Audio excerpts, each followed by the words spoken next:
Kisah orang dulu ditampilkan dalam Al-Quran, diceritakan tentang Fir'aun, dikabarkan tentang Qarun, disampaikan tentang istri-istri yang durhaka pada suaminya.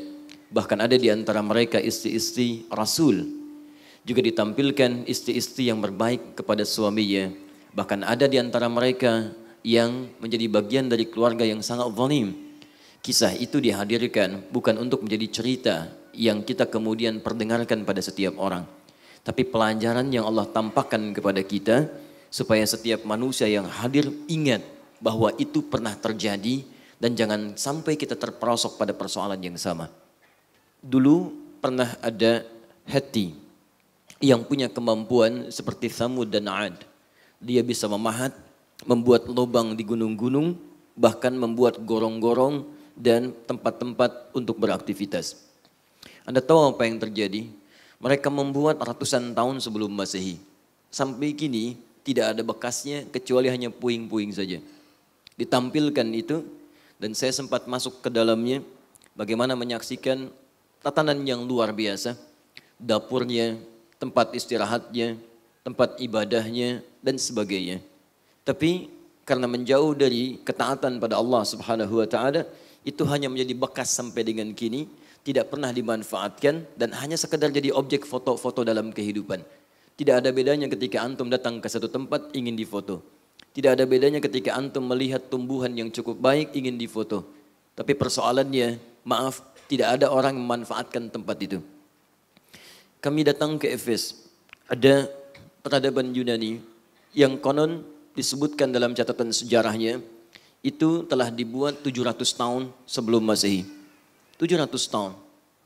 Sampai sekarang hanya puing, Pak. Hanya puing. Tiang-tiang, sebagian dari tertata seperti kolosium, sebagian katanya tempat perpustakaan, ya namanya Celsus, dia membuat 12.000 gulungan disimpan di situ, cuman cerita aja, kisah. Tidak ada yang memanfaatkan, cuman bangunan puing. Dan dikalahkan oleh peradaban yang ketiga Romawi. Hancur semuanya, kemudian diambil alih oleh Romawi.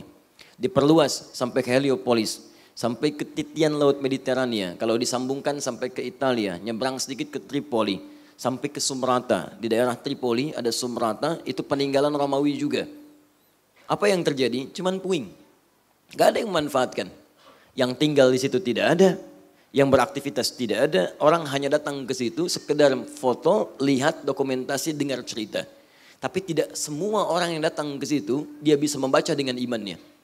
Jadi kalau Anda ingin mengukur dengan menggunakan iman, banyak ayat-ayat Quran memberikan gambaran kepada kita.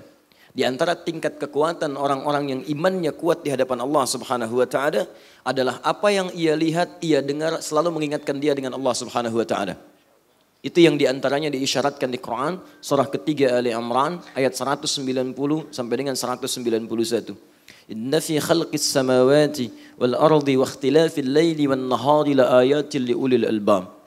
Alladzina yadhkuruna Allaha qiyaman wa qu'udan wa 'ala junubihim. Di balik penciptaan langit dan bumi, pergantian siang dan malam, itu akan ada tanda. Perhatikan baik-baik. Tandanya disebut dengan ayat. Ya, beda. Ada ayat, ada alamat, itu beda. Alamat dari bahasa Arab, Pak. Ya, diserap ke dalam bahasa Indonesia. Alamat itu tanda yang mendekatkan seseorang pada tujuan. Jadi kalau Anda sudah tahu alamatnya, maka semakin dekat Anda ke tujuan. Di mana alamat Masjid An-Nur, maka disampaikan, oh Jalan Bendi sekian, sekian, sekian. Begitu Anda tahu alamatnya, semakin dekat ke tujuan. Anda belum tahu alamatnya, maka berputar Anda untuk mencari tujuan yang dimaksudkan. Tapi kalau disebutkan ayat, ingat betul ini ya, ayat, maka tidak disebutkan khususnya dalam bahasa Arab, kecuali tanda yang mendekatkan makhluk kepada Khalik. Tanda yang mendekatkan seorang hamba kepada Allah Subhanahu wa ta'ala. Karena itu isi Al-Quran kenapa disebut dengan ayat? Al-Baqarah berapa ayat? Ali Imran berapa ayat? Karena setiap Anda baca Al-Quran menjadi semakin dekat Anda dengan Allah Subhanahu wa ta'ala. Tidak percaya silakan. Ibu berwudu buka mushaf baca Al-Quran. Akan ada suasana hati tersendiri. Seakan-akan ada kedekatan yang berbeda antara kita dengan Allah Subhanahu wa ta'ala.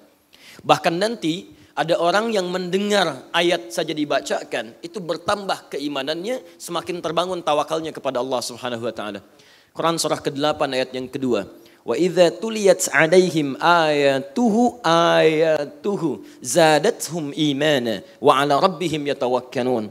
Ada orang-orang yang kalau dibacakan ayat Quran kepadanya, imannya bertambah. Ada yang menangis, ada yang terharu, ada yang bergetar. Wa 'ala rabbihim yatawakkalun, dan semakin dekat hubungan tawakalnya dengan Allah Subhanahu wa taala. Dekat. Ya, dan yang paling menarik, nanti Allah tidak sekedar menghadirkan kedekatan lewat ayat-ayat yang tertulis. Allah menghadirkan bentangan kehidupan yang dengan semua penampakan di langit, di bumi, darat, laut, udara, dihadirkan tanda-tanda kebesaran Allah untuk menafsirkan tanda-tanda yang tertulis dalam Al-Quran. Nah, orang yang imannya kuat, semakin dekat dengan Allah, maka tanda-tanda alam yang dia lihat ini akan langsung menghujam dalam jiwanya dan memberikan gambaran kedekatannya dengan Allah Subhanahu wa taala. Allah ciptakan tanda di alam untuk menafsirkan secara langsung tanda-tanda dalam Al-Quran. Maka ditafsirkanlah Ali Imran ayat 190 dan 191 tadi. Buka di Fussilat Quran surah 41 ayat 53. Sanurihim ayatina fil afaqi wa fi anfusihim hatta yatabayyana lahum annahul haq. Kami akan tampilkan, akan perlihatkan tanda-tanda yang mendekatkan setiap hamba kepada kami. Lihat, fil afaq, di seluruh semesta, darat, laut, udara, di luar bumi dan sebagainya. Jadi begitu antum lihat, mohon izin, maaf ya, kalau ingin ukur tingkat keimanan kita, coba malam lihat ke langit. Begitu lihat bintang, kalau Anda hanya merasakan kekaguman melihat bulan yang bulat di hari-hari ini, bagus ya bulan, standar. Ya, standar. Tapi kalau Anda sudah berkata, Masya Allah, begitu indah ciptaan Allah, menjadikan rembulan begitu bulat sempurna sinarnya. Keimanan Anda luar biasa di situ. Lihat bintang, ingat Allah. Lihat bulan, ingat Allah. Nah, ada di antara tempat-tempat yang Allah tetapkan menjadi sinyal kehidupan bagi setiap masa, di situ ujian keimanan kita. Maka difirmankan, siru fil ardi fanzuru kaifa kana akibatul mukadzibin. Jalan-jalanlah, silahkan jalan-jalan di muka bumi. Di jalan-jalan itu sunnah, Bu. Pak, nggak pakai sunnah. Ya, sunnah. Silahkan jalan-jalan. Tapi jalan-jalan seperti apa yang sunnah harus diteruskan. Boleh silahkan. Kalau Anda ingin jalan-jalan silahkan. Tapi lihat kalimat Qur'annya. Fanzuru kaifa kana akibatul mukadzibin. Silahkan jalan-jalan, tapi cari tempat-tempat yang bisa menguatkan iman.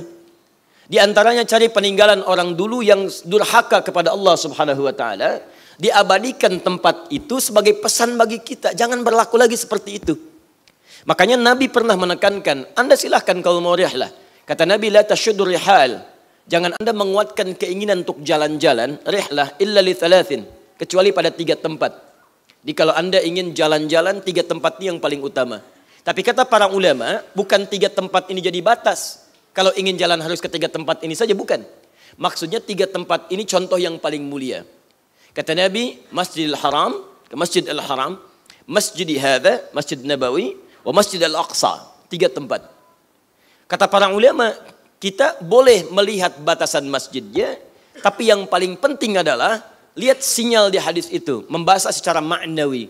Kenapa diarahkan ke 3 tempat itu? Karena hanya 3 tempat itu ketika kita hadir di dalamnya, iman kita meningkat kepada Allah Subhanahu wa taala.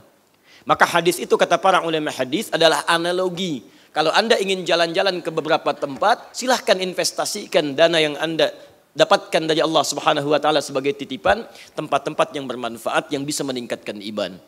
Jadi kalau Anda silahkan, ya, ada waktu untuk luang jalan, untuk refreshing, enggak ada masalah, tapi cari tempat yang bisa menguatkan iman. Kalau ke tempat-tempat yang tidak ada manfaatnya untuk apa? Ya, Anda habis tenaga, habis waktu, habis dana dan sebagainya.